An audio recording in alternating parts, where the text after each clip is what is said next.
Handang-handa daw si PBBM dahil ang dami daw barricade sa harap ng Malacanang, pero pagdating daw sa typhoon, wala daw ginagawa or hindi daw kaya. Bakak. Lie. And such a disgrace and disrespect to every single disaster risk management personnel that have done their best to conduct preemptive evacuations that are being mocked by the people they're trying to save. Did I stutter? Do you need me to repeat myself? Sa mga posts na ganito, napaka-ignorante nyo naman. So ano yan?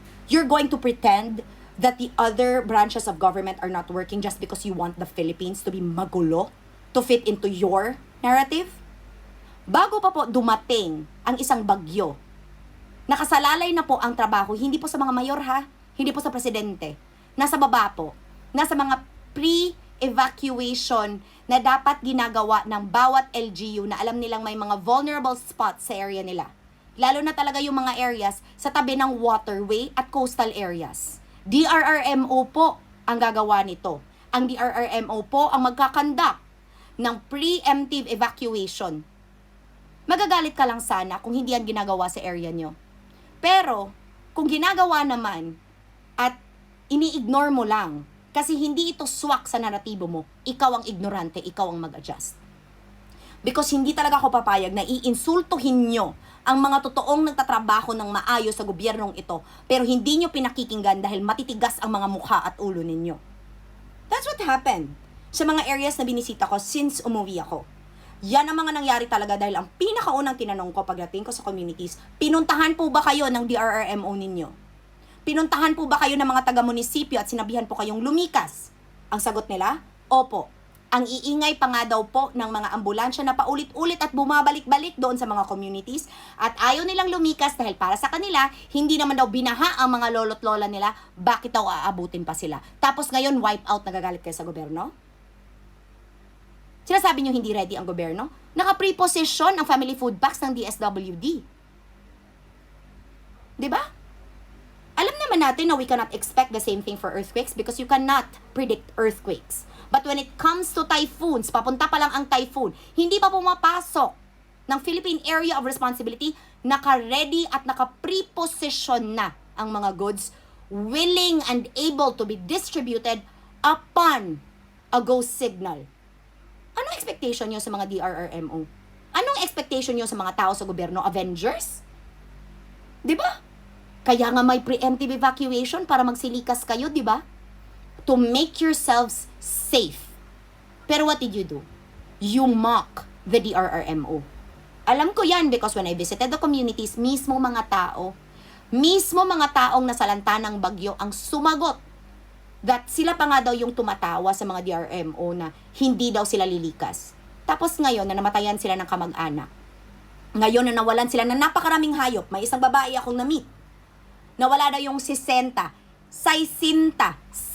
niya na pigs. Kasi ayaw niyang lumikas. Kasi gusto niyang isave. O paano yan ngayon? Wala nang natira sa 60 niya na mga baboy. At siya muntik pang matangay kung hindi siya tinulungan ng kapitbahay niya. Kasalanan pa rin ng DRRMO?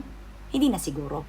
At alam mismo ni Madam. Kasi tinanong ko siya, Madam, hindi ka umalis, which is tinawag ka. At hindi siya makadeny kasi kasama ko mismo ang nagtawag sa kanya na parte ng DRRMO ng area na yon. At sinabi niya hindi siya aalis kasi nga yung 60 na mga baboy. Ayon, tinangay ng baha yung 60 na mga baboy at siya muntik pa. Kasalanan pa din ng DRRMO? Hindi na siguro. Kasi ang kahirapan yan, hindi nyo nagigets na sa galit nyo sa presidente, sa mayor, sa kung ano-ano pa, ang mga actual na nagtatrabaho, binabastos nyo na. At ang masakit pa dyan, itong mga DRRMO na napaka-risky ng mga buhay, iniiwan ng mga pamilya nila, namamatay pa sila mismo at namamatay pa yung mga pamilya nila para serbisyuhan kayong mga ungrateful at ignorante.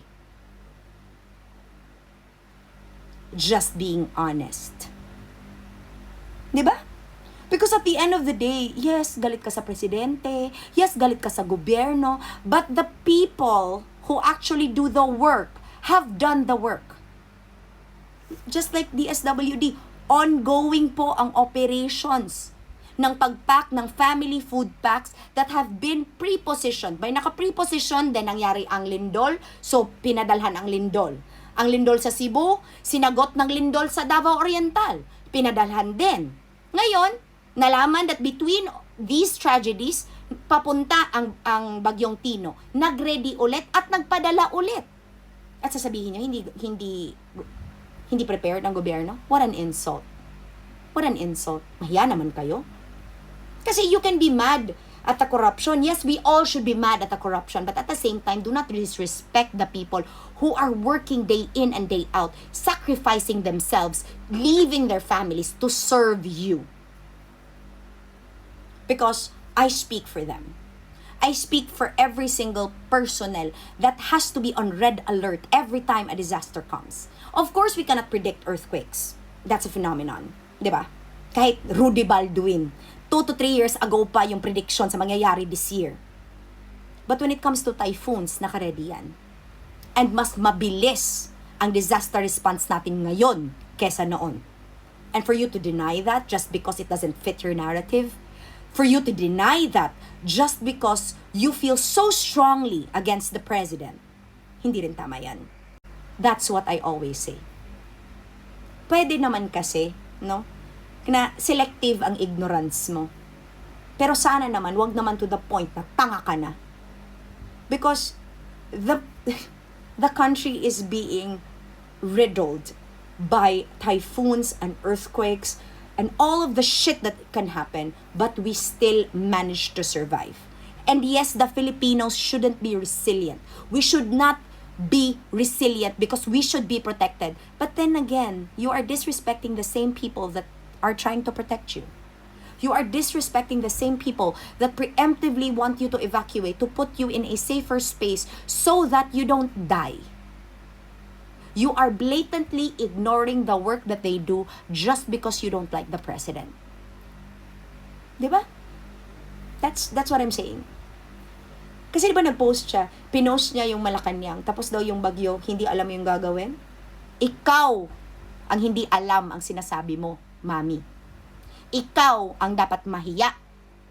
Kasi may mga news na namamatay ang pamilya ng mga rescuers kasi iniwan nila ang mga pamilya nila para isave ang mga taong kakalimutan, tatawanan, at imamak pa sila. Tapos sila pa rin may kasalanan dahil natangay ka na ng bagyo? No. Kasi when you were asked to evacuate and you did not, it is you and not the government that should adjust. And sorry, I'm not going to feel bad about saying the truth because it is the truth. And this happened in all of the areas I visited. The first thing I asked, did your barangay warn you? Even the barangay captains I confronted. And sabi nga nila, ay ma'am, hindi po ako, kasi iba naman yung tinanungin mo yung barangay captain at iba din kung tanungin mo yung mismong chismosa ng community, di ba? At yun ang ginawa ko, tinanong ko mismo ang chismosa sa community na yon na binisita ko. Di ba? Because at the end of the day, you are only as safe as the choices you make at a time of a typhoon or at the time of a natural disaster. Okay? Because the preemptive evacuations, the warnings, DOST, all of these things, they're doing their part. Okay? But you have a choice to either act on it or, be political about it and then die. Ganun lang naman yun. Or mock the people. Diba? That are trying to help you.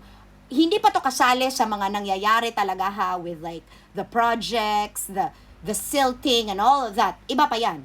Ang sinasabi ko lang, do not say or do not juxtapose what's happening in Malacanang with all of the safety measures and saying that the government is not working to help the people at the time of a typhoon because naaalala ko ang pamilya ng mga namatayan ng pamilya ng mga rescuers kasi mas inuna nila ang mga i-rescue nila kaysa sa pamilya nila. That's where it hurts. Because I know of 2 rescuers that lost their family during the last typhoon.